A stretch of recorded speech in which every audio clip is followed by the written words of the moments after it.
Assalamualaikum warahmatullahi wabarakatuh. Anak-anakku kelas 10 yang dirahmati Allah Subhanahu wa taala. Pada kesempatan pagi hari ini saya mengucapkan selamat pagi dan tentunya doa untuk kebahagiaan dan kesehatan kalian semuanya. Semoga apa yang kita lakukan pada hari ini betul-betul bisa membawa manfaat dan mendapatkan berkah dari Allah Subhanahu wa taala. Anak-anakku, kalau minggu lalu kita melaksanakan pembelajaran secara tatap muka dan melalui virtual ya, dengan melalui Meet Zoom atau Google Meet, tetapi saya melihat memang keterbatasan hanya 50. Utuh.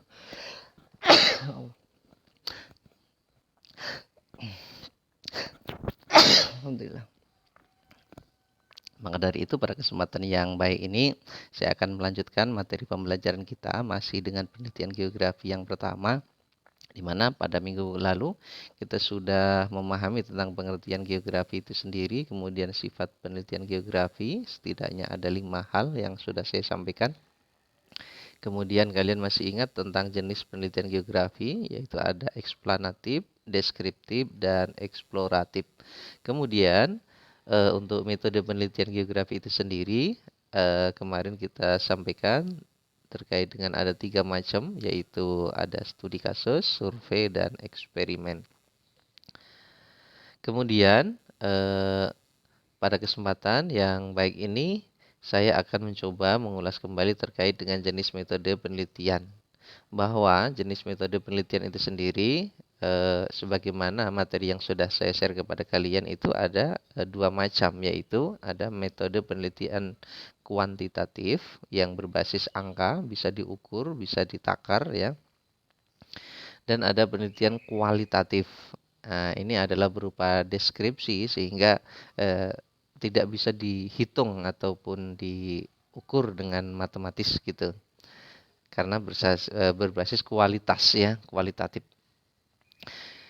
Secara detail, metode kuantitatif adalah metode penelitian dengan menggunakan analisis statistik berdasarkan data angka yang dapat diukur dan dihitung. Nah, makanya metode yang semacam ini lebih cocoknya adalah bisa digunakan untuk meneliti satu permasalahan yang akan diteliti memang sudah jelas.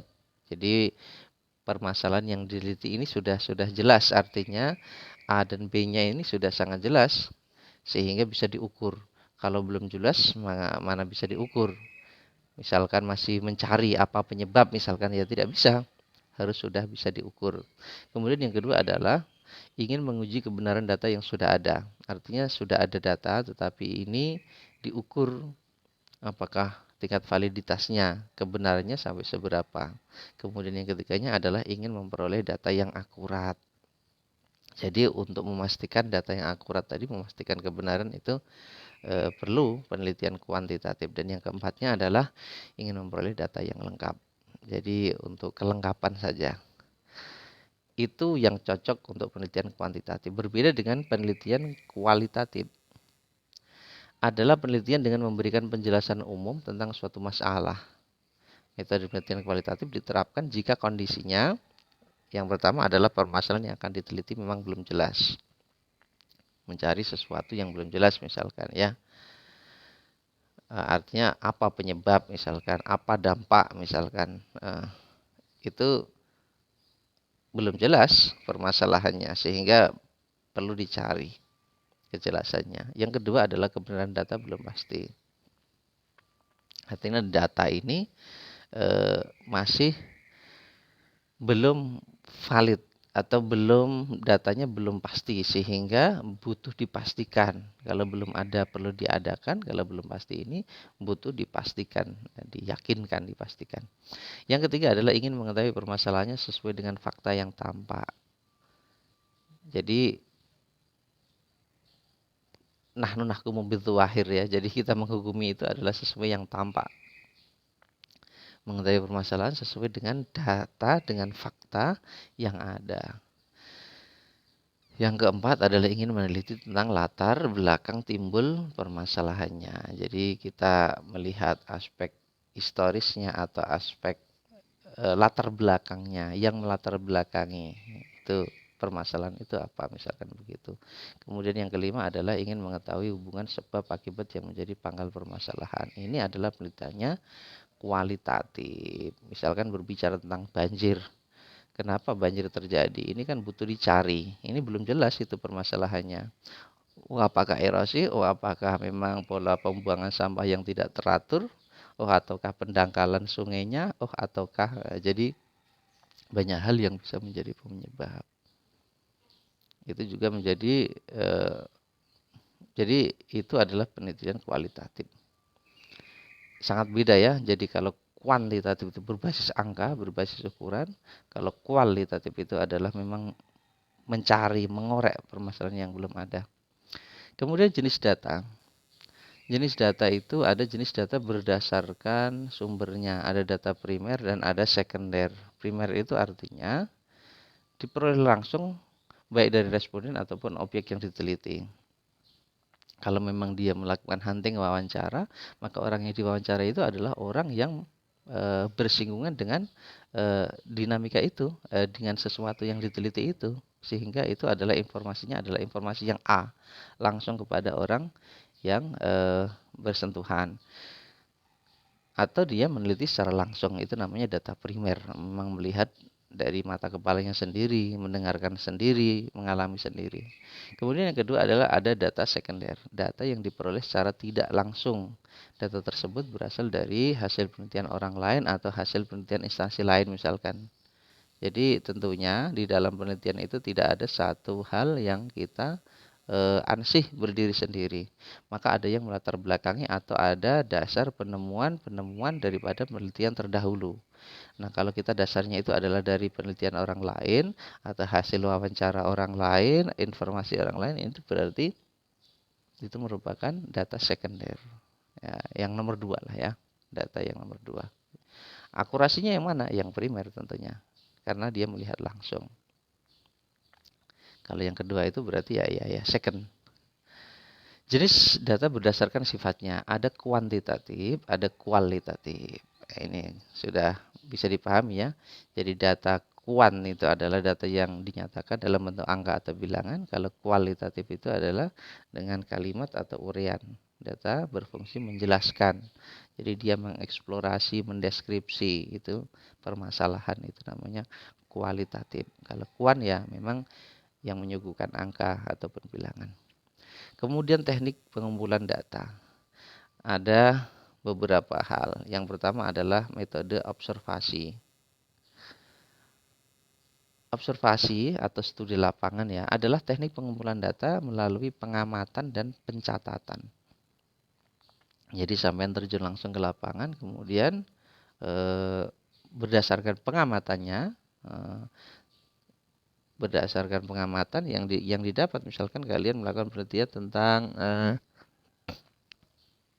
gempa bumi atau tentang gunung meletus, ya berdasarkan apa yang Anda amati, ataupun yang Anda catat juga, misalkan berapa skala Richter, itu kan berdasarkan pencatatan daripada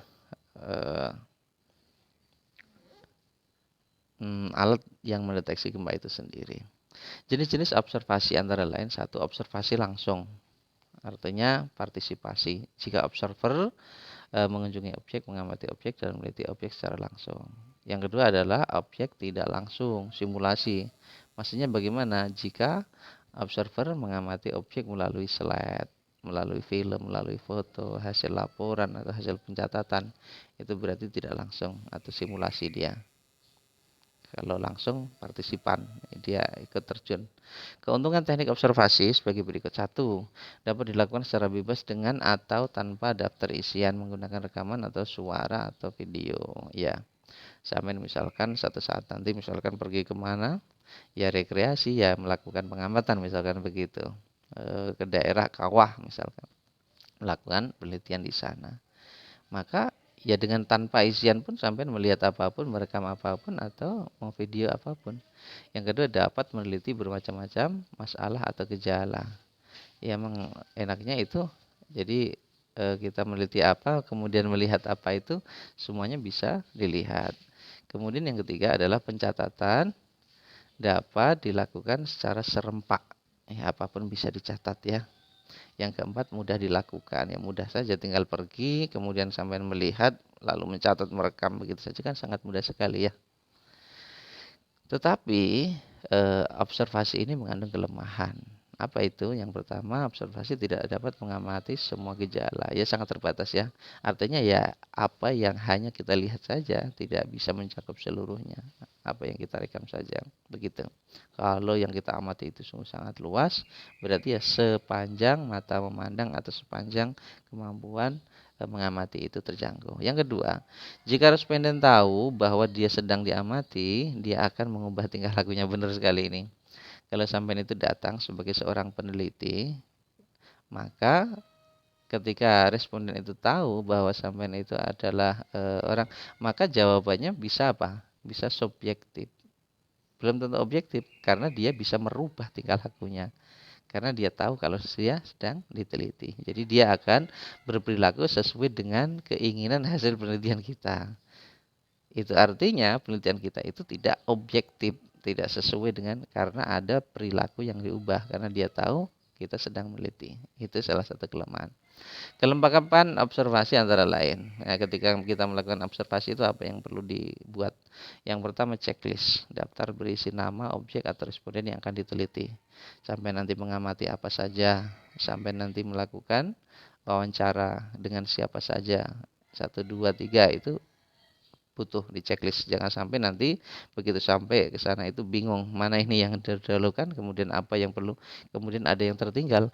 Kalau kita sudah merencanakan kan semuanya sudah dipersiapkan. Yang kedua, catatan anekdot, yaitu catatan sesuai dengan urutan kronologi.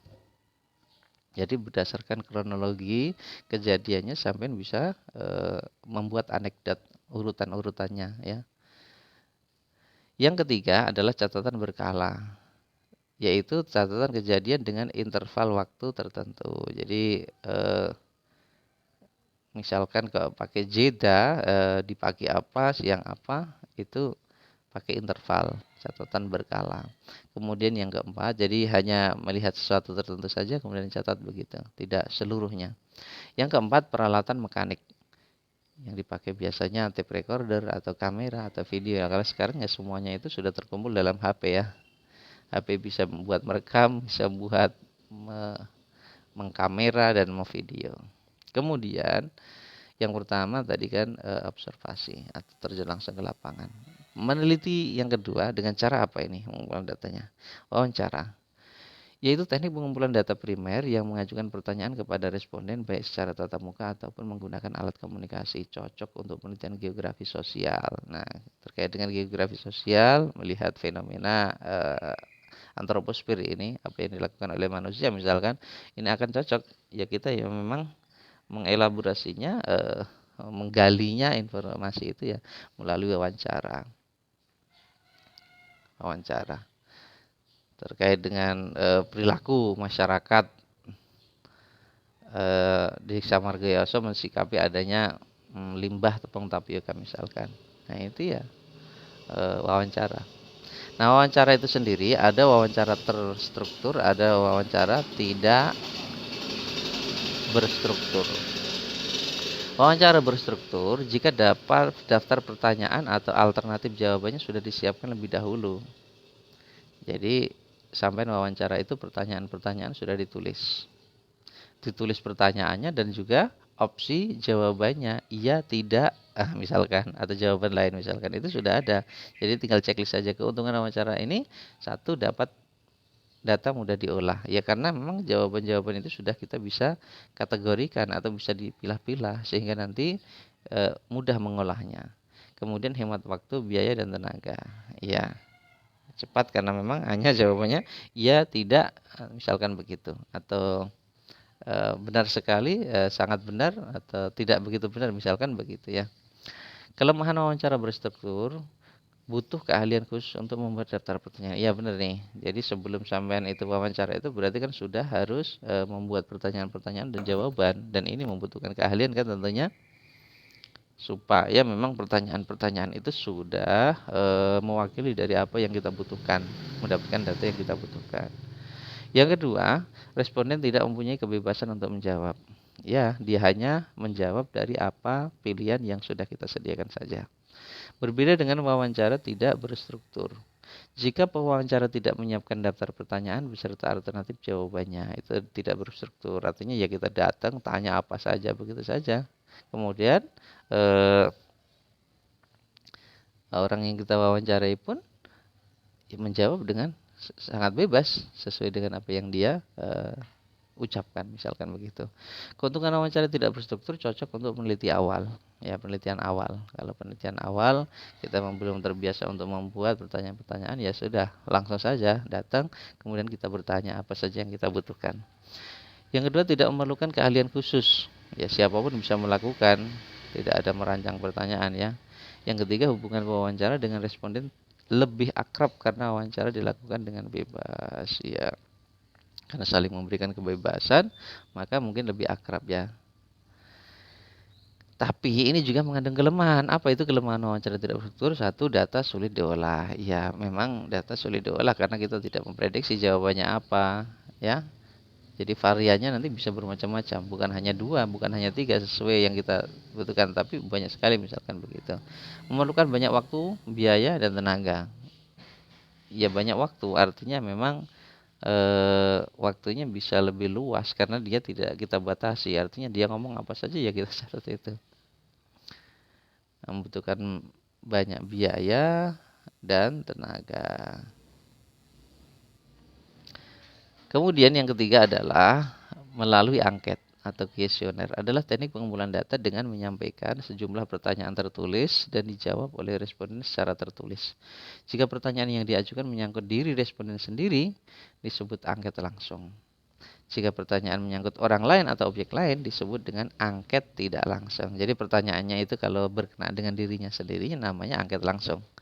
Kalau berbicara tentang objek lain atau orang lain, maka disebut dengan angket tidak langsung, gitu ya. Pembedaannya di situ. Variasi angket adalah sebagai berikut. Satu, ada angket tertutup, angket terbuka, dan angket kombinasi. Angket tertutup apa? Ya, adalah angket yang berstruktur tadi. Artinya pertanyaan dan jawaban itu sudah ada di situ. Sehingga responden itu tinggal centang saja, pilih-pilih saja. Angket terbuka. Angket tidak berstruktur. Responden diberikan kesempatan memberikan jawaban secara bebas. Artinya di angket itu jawabannya itu belum ditentukan sehingga dia menjawab apa saja. Angket kombinasi apa? Ya ada terstrukturnya tetapi juga ada pilihan yang misalkan A, iya, B, tidak, D, titik-titik. Ya, misalkan begitu. Itu namanya kombinasi ya. Jadi itu adalah melalui angket. Sering ya koresponden datang penelitian ke sekolah Anda, kemudian Anda ditanya-tanya atau Anda mengisi sebuah angket, ya kayak gitu itu angket. Yang keempat adalah pemetaan. Pemetaan adalah teknik pengumpulan data dengan menggunakan peta untuk mengetahui kondisi fisik dan kondisi sosial daerah yang diteliti. Peta yang digunakan berupa peta tematik atau peta topografi, yaitu rupa bentuk muka bumi. Ya, seperti muka kalian lah, muka bumi itu ada benjolannya, ada dataran tinggi, ada dataran rendah, ada cekungan ya, kayak gitu. Disesuaikan dengan kebutuhan peneliti. Contoh, peta kepadatan penduduk digunakan untuk kajian ketersediaan lahan. Yang kedua, peta pemukiman digunakan untuk kajian alih fungsi lahan misalkan. Ketiga, peta topografi digunakan untuk kajian erosi, tanah longsor misalkan begitu. Jadi melalui peta. Jadi meneliti dengan menggunakan peta. Jadi mengamati peta itu sama saja meneliti. Oh, itu meneliti itu sudah. Yang kelima, studi kepustakaan. Yaitu studi kepustakaan adalah studi dokumenter, adalah teknik pengumpulan data dari berbagai sumber tertulis seperti dokumen, buku-buku, referensi, majalah, koran, tabloid, atau informasi apapun. Itu namanya menggali informasi, mendapatkan data dari studi kepustakaan. Jadi kita mendapatkan datanya itu dari membaca, baca buku-buku, majalah, koran, apa saja. Kemudian data yang keenam adalah menggunakan sarana ilmiah. Apa itu sarana ilmiah yang digunakan dalam penelitian geografi adalah penginderaan jauh. Foto udara ya. Teknik penginderaan jauh merupakan teknik pencitraan objek tanpa menyentuh objek secara langsung. Sensor fotografik menghasilkan foto udara dan foto satelit. Sensor elektronik menghasilkan citra dan data digital. Jadi sampean cukup misalkan kalau kecil-kecilan kita buat drone ya. Sekarang drone. Saya kemarin punya pengalaman baru seneng-senengnya satu minggu lalu beli drone, kemudian kita coba dengan kamera dengan ketinggian maksimal 150, pada malam hari akhirnya tidak bisa terkendalikan dengan remote-nya, akhirnya terbawa angin ya, udah hilang. Baru dicoba sekali langsung hilang. Jadi itu bisa digunakan untuk mendapatkan data di dalam penelitian, yaitu dengan menggunakan penginderaan jauh atau foto udara ya. Karena dengan kita merekam, membidik yang kita amati, maka itu bisa digunakan untuk data penelitian. Itu barangkali penelitian pertama ini yang saya sampaikan teman-teman. Silahkan, saya menunggu komentar dari sampean semuanya, nanti disampaikan baik melalui tayangan ini di YouTube ataupun kalian melakukan pertanyaan itu melalui Classroom. Akan saya tunggu dan semoga nanti saya bisa menjawab dan bisa menjelaskan. Itu dulu materi yang bisa saya sampaikan pada pagi hari ini. Semoga kalian mendapatkan tetap bersemangat untuk talabul ilminya. Jangan pantang kendor ya. Jadi apapun berbicara tentang ilmu itu, lah kalau yakini ini adalah sesuatu yang bermanfaat dan ini bisa mendekatkan diri kepada Allah Subhanahu wa taala, maka itu adalah ilmu kebaikan. Sekian, assalamualaikum warahmatullahi wabarakatuh.